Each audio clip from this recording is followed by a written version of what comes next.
the last section, as usual, is going to be our sports section. It's been about 3 weeks since we last did the show. Since then, the Falcons have played the Saints again. The Falcons have played the Chargers, and the Falcons have played Tampa.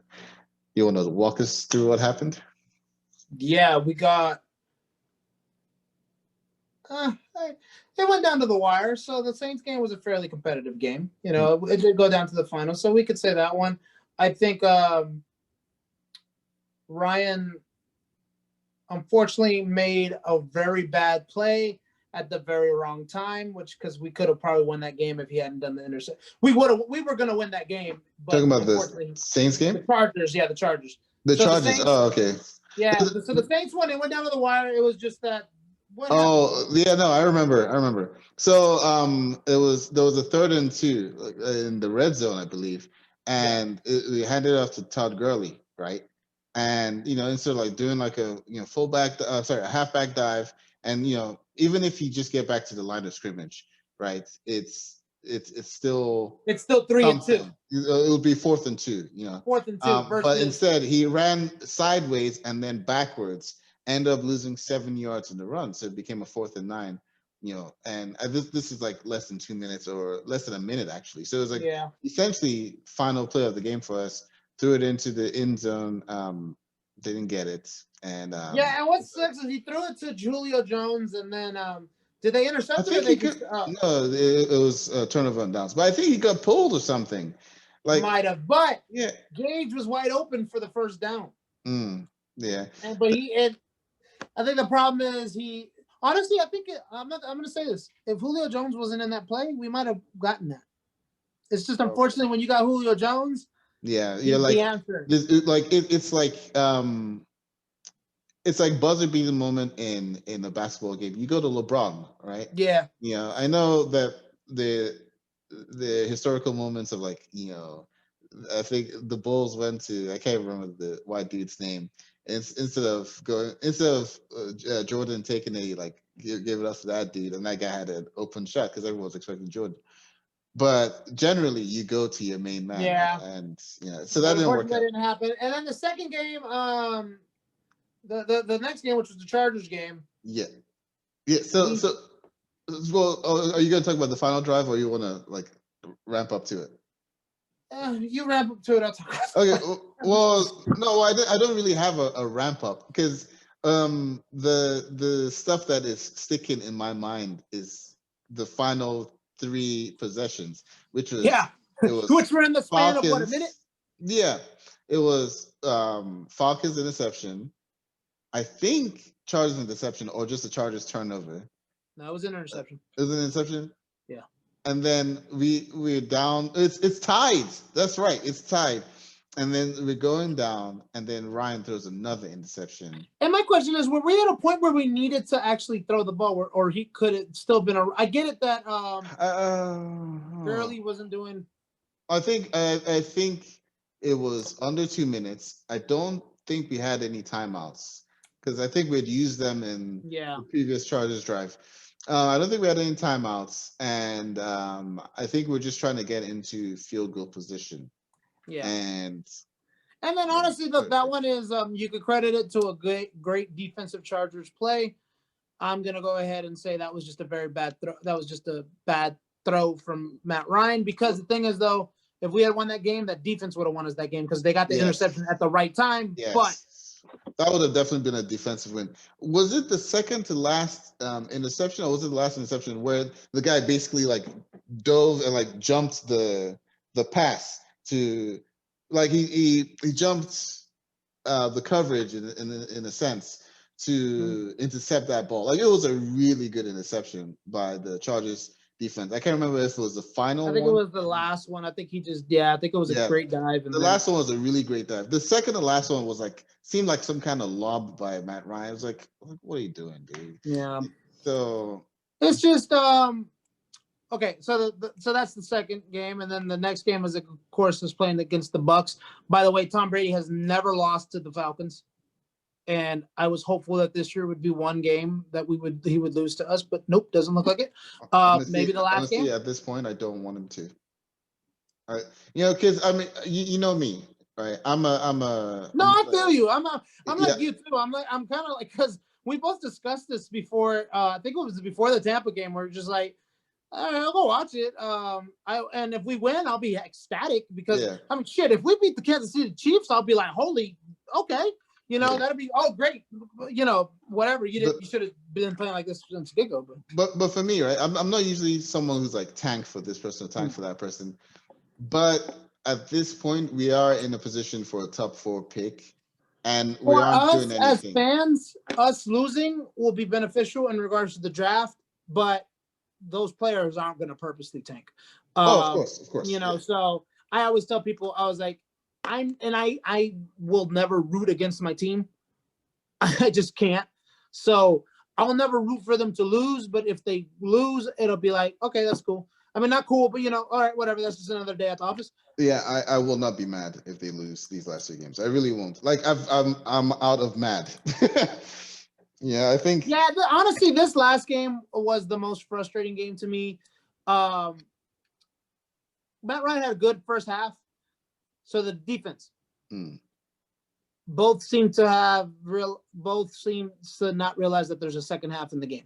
Because the defense, and actually my thing is with the defense, though, I'm like, you're going against, if you're able to hold the team to a 17-0, you're able to hold Bruce Arians and Tom Brady to 17-0.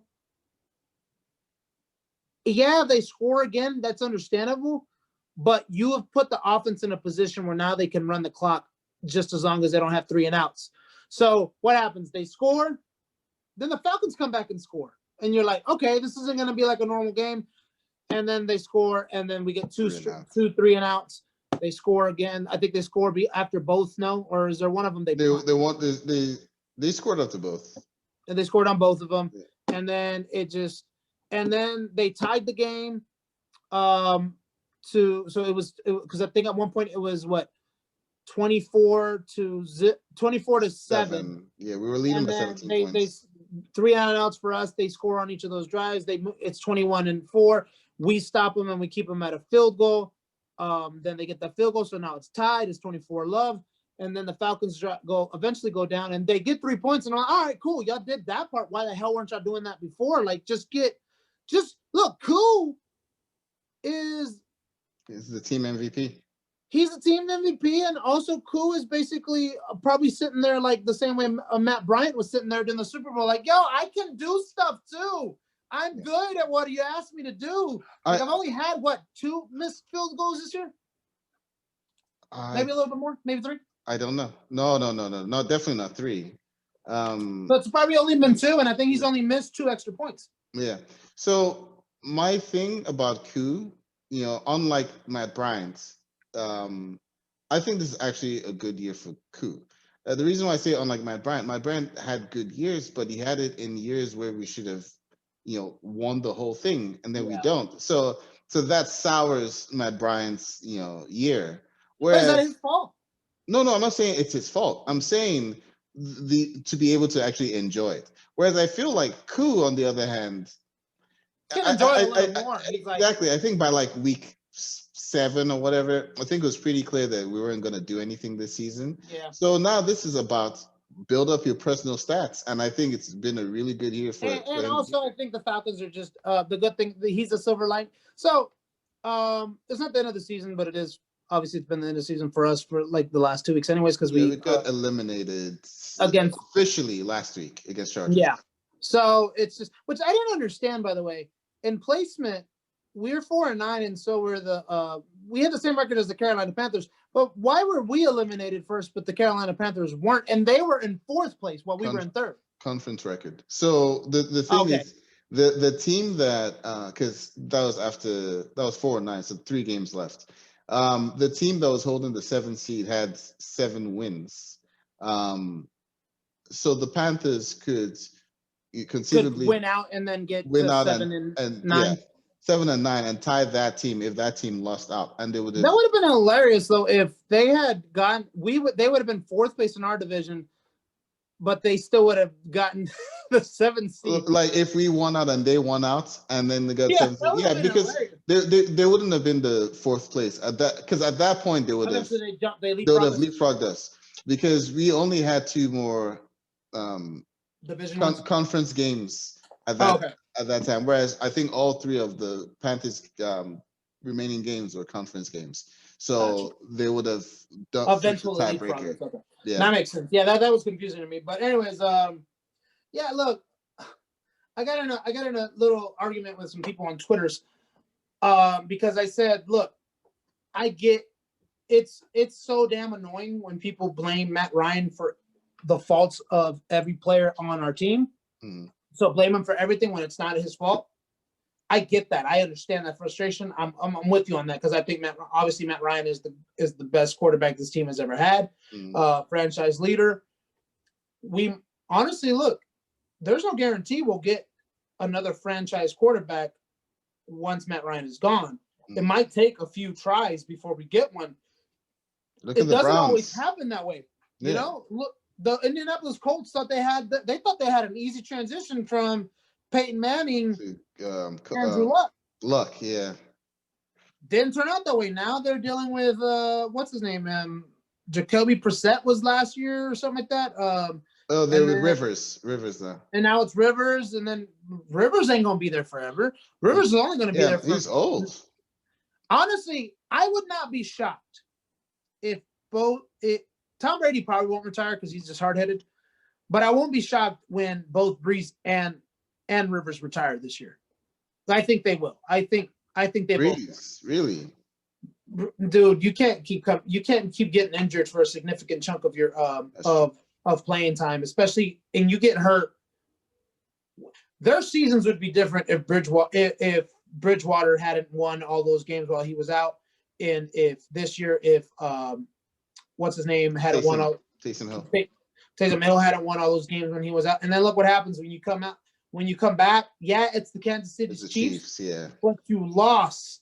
So now there's that controversy. People are like, well, we lost when Brees came back. We didn't lose when Taysom Hill was in there. Because I don't think they lost any games during Taysom Hill's 4-game run, did they?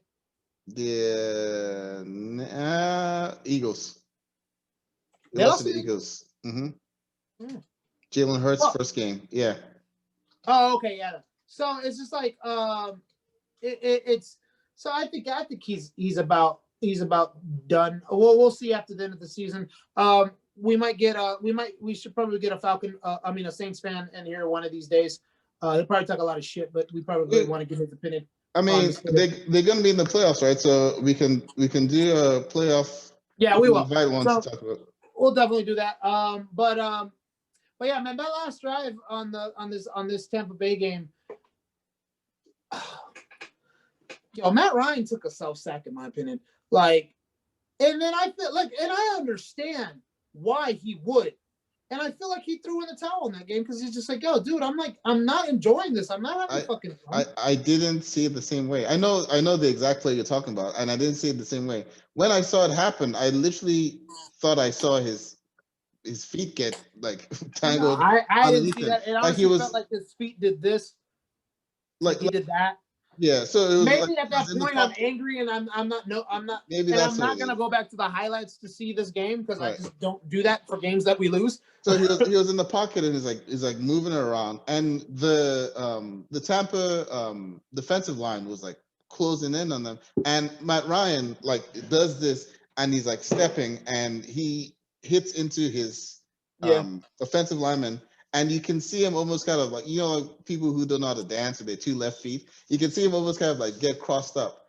And like he fell. I was like, well, damn it. Because I've seen that before. I've seen him do that before. And I've seen other quarterbacks like just like knock into a lineman and just kind of fall. That's what it looks like to me. Like LeBron James flop, like oh my god.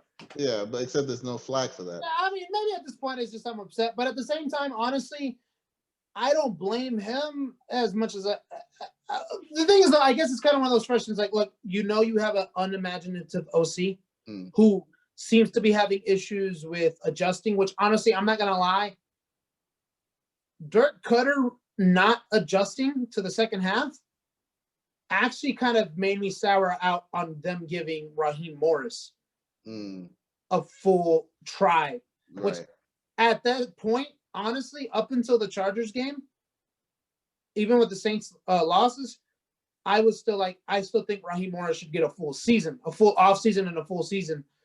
The Chargers game has started to sour. This game, it's kind of like maybe I know we're gonna lose to Kansas City. There's no point in me saying that I don't think they will. But this, even if they lose, it depends on how we lose that game. Then maybe I could be like, okay, Raheem Morris still deserves another chance. Which, by the way, they interviewed him. I think not today, but they are going to interview him for a full season. So those two Saints losses, the Raiders win and the Chargers loss. I thought the defense absolutely did their jobs in those games. And it was just the unimaginative OC. Yeah. I think the offense did not do what it needs to do to see us home on that. Yeah. At a certain point, you can't keep putting it on the defense. You can't keep putting the other offense out there and expecting your defense to keep bailing you out. But yeah, this game against Tampa, there is blame to go around. And I think that includes they lost all three phases. They lost all three phases in that second half. Yeah. But at the same time, with the defense, I'm like, if the defense keeps you at 17-0, that means they've given you a 3-drive window. Yeah. Right? They've given you 3 drives to be able to get to a point where you can slow them down. That's like the Super Bowl. That's so, till the third quarter, they held the Patriots to 3 points. Like they were doing a freaking good job. And then, But you're expecting them to hold off Bill Belichick and Bruce Arians and Tom Brady, which, look, I don't think Tom Brady is the GOAT, but I definitely think he is among the greatest of all times. Yeah. And it's just like, you can't expect them to hold off somebody like that. It's just like, yeah, it does happen, but this is Super Bowl. Yeah. And in this game, it was just like, they're still fighting for a playoff spot,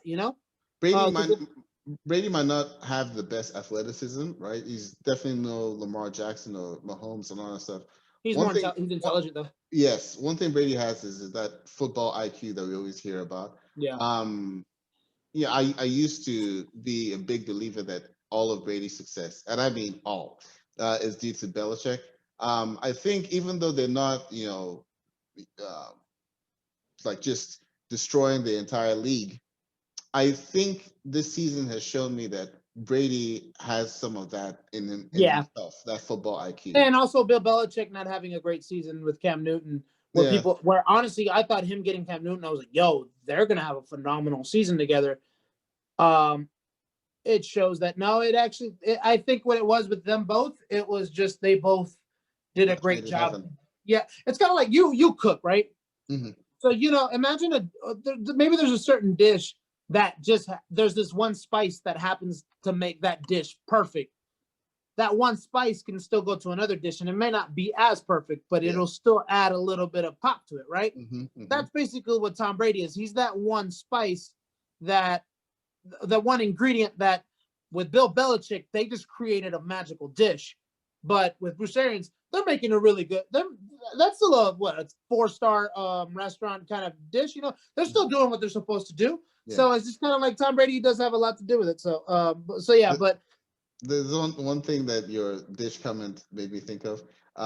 This not football related. I'll be quick about it. So I went to this office function where it was at a restaurant, but this isn't where you guys pick your own menu. It was already a pre-made menu, right? So it's like 3 options for entrees, 3 options for appetizers, and all that stuff. So one of the options on the appetizer was a clam chowder, right? And so I had the clam chowder. They brought it out, and I tasted it, and it was like, what the hell is this? Right? Like I literally couldn't taste anything. It's like I had COVID. So so I swear to God, all I did was sprinkle a little bit of salt, and I tasted it again. And so first of all, it tasted good, but it wasn't like it tasted salty. It tasted salty. It tasted. I could taste the paprika in it. I could taste chives and like all the other flavors. It made the other ingredients better. Exactly. I could taste everything else that was in it. Whereas before that bit of salt, I didn't even taste that there was anything else in it. It was brilliant. Just how much a little bit of salt can like change a dish. And maybe that's what Tom Brady is. Salt Bay? Yeah, and maybe that's what Brady is. And you know what? Actually, funny enough, that metaphor, that example is actually that seems like because honestly, they could have been just as successful with a different quarterback. I don't know. Let's say Alex Smith got traded over there, right? If they, to Bucks. yeah, if he Okay. went with the Bucks, probably as successful, but not as exciting, or you know what I mean. Like, so I get what you're saying. So I thank you for stacking on my example by making it much. You made it, you know. Yeah, thank So, you. but anyways, as far as the Bellissimo. state of the Falcons, man, yeah, we honestly look. No matter who comes back, they just got to get the right OC, because you're not going to be able to trade away Matt Ryan and Julio Jones. Which honestly, I'm more of the opinion of I'd rather them trade Julio Jones than Matt Ryan, because at least Matt Ryan stays on the field. And Julio Jones is, I know you said it when he got hurt that you think he's on his last leg. Do you think he still makes it to next season though, don't you think? Yeah, but I think next season is going to be more of the same, sadly. I think the biggest issue is that salary cap issue that you've been talking about. Oh, you're not going to get rid of him, and Yeah. there's no point in him retiring if he's got that guaranteed money. Yeah, it's a sad situation because he truly is one of the greats at the position, but he just can't stay on the field like you Kyle said. Shanahan ruined that one perfect catch from him. Honestly, if they had just ran that ball in that Super Bowl and he had won, that catch would have been, honestly, you'd see that catch behind me. Because honestly, I told people if we had won that game, and You anybody get who's a Falcons fan, fat head of it or like a poster, a poster behind me just of that catch, because that catch was just phenomenal. That was a Super Bowl winning catch. Yeah. But Kyle Shanahan didn't get the memo that, hey, look, you can go run the ball. And I'm not gonna lie, kind of happy he has a losing season too. So it's hilarious if you think about it. All 4 years that Kyle Shanahan has been in the head coach, the 1 year that he has a winning season is the one season he goes to the Super Bowl. Yeah, and then he lost in the Super Bowl. He lost the lead in the Super Bowl. Yeah, he lost the lead, and then but every other Super Bowl, every other season has been a loss. Yeah, that's hilarious. All right. Real quick, before we get into the Steelers.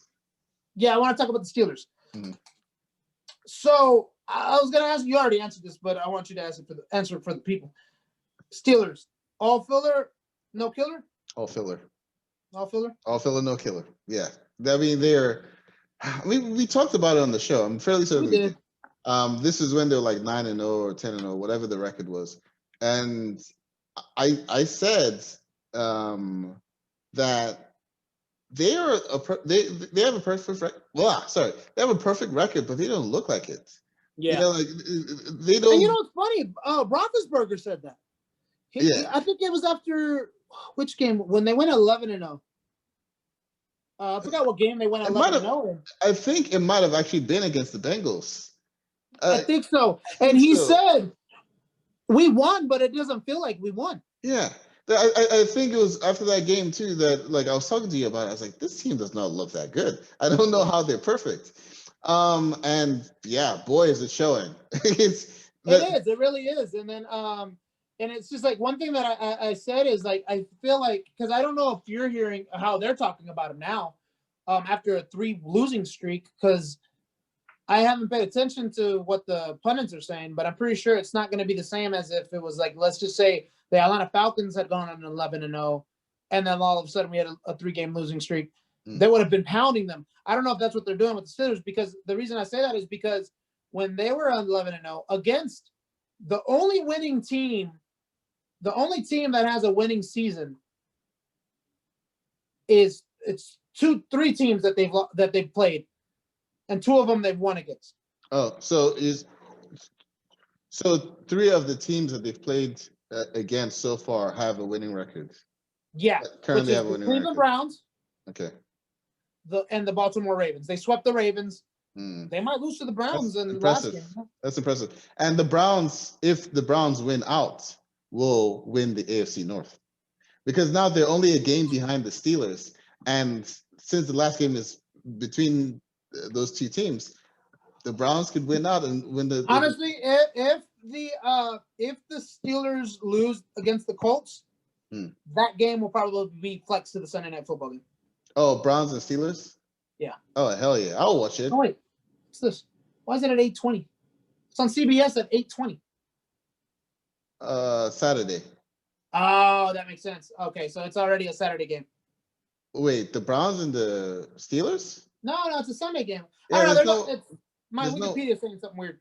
yeah, there's no way. Yeah, CBS having an 8 o'clock game, nah. And No. also, week 17 wouldn't have any Saturday games because they would all be. They would make Sunday. sure that the division games are all played at the same time. So Yeah. NFC style, NFC style, except for the flex game. So what I was gonna say is, like, as I was gonna compare this, the reason I say that they're probably not hounding them the way they would have hounded other teams is because when the Carolina Panthers in 2015 went undefeated, they beat the same type of teams. And the thing they were saying is this is the worst undefeated team in the history of the NFL. And the thing I credit that to is that the Steelers is one of those darlings, old school historical teams that pundits seems to always give a buy on, on hounding them and talking crap about them. I think even the Cowboys get that kind of treatment somewhat. Yeah, because go ahead. They haven't been that much different than the Browns. And since they really haven't, they've had winning seasons, but there's a lot of times where they look like the Browns do when they were in their, like, shit peak, I guess what's the opposite? Valley. They were in their valley. So we see this in all sports, really. You've got your big market teams, right? Yeah. They get all the love. So you're going to be your Cali teams, right? Which is why they really want the Niners to do well again. It's going to be your Cali teams. It's going to be your New York teams. Sorry, Jets and Giants. But so other than that, it will be then which ones have had historic glory, right? Yeah. The Dallas Cowboys are a storied team, from the early 80s or whatever. Sorry, late 80s, early 90s. Same thing with the Steelers because they had that big beef against each other. Yeah, and then the Steelers only having like 3 coaches all time. That's part of the legend and all that stuff. So there are these storied teams that they, that they look over like that. And then you have your storied quarterbacks, right? So you've got your Brady, your Breeze, Rodgers to an extent, that they can't do any wrong. Everyone else is subject to all sorts of scrutiny. So is that like working baseball too, or like you might have Definitely, a pitcher or a hitter or something like that? Definitely, yes. Like was Jeter one of those kind of guys? Like yes, can do no wrong. Can do no wrong, even if he's having a bad. Jeter might have a 250 average season, and they're like, "Oh, Jeter is the best." Really? Not this season. Yeah. So yeah, the Yankees and the Dodgers. You know who I'll add to that list? Well, I'll ask you. In 15, 20 years, do you think the New England Patriots get that same type of treatment because of what they did from the 2000s? I think you mean if they're in their valley, they wallow in mediocrity for the next 20, 30 years. Do you think they'll get the same treatment? No. I think that treatment is based on Brady and Belichick. I think without Brady, Belichick, New England is just another team to the pundits. So they won't be given. Yeah, they won't give them that benefit. Yeah. Okay. Yeah. I think the only team from that area that kind of gets that benefit. No, there are 2 teams from that area that gets that benefit: Boston Celtics and the Boston Red Sox. Okay. Yeah, but I think the Patriots, no one will think of them once. Well, I mean, the funny thing is, like, all their fans have sure as hell disappeared. Yeah. We wouldn't know that they're fair weather fans because it was always fair weather till now. All right, let's go into some recaps.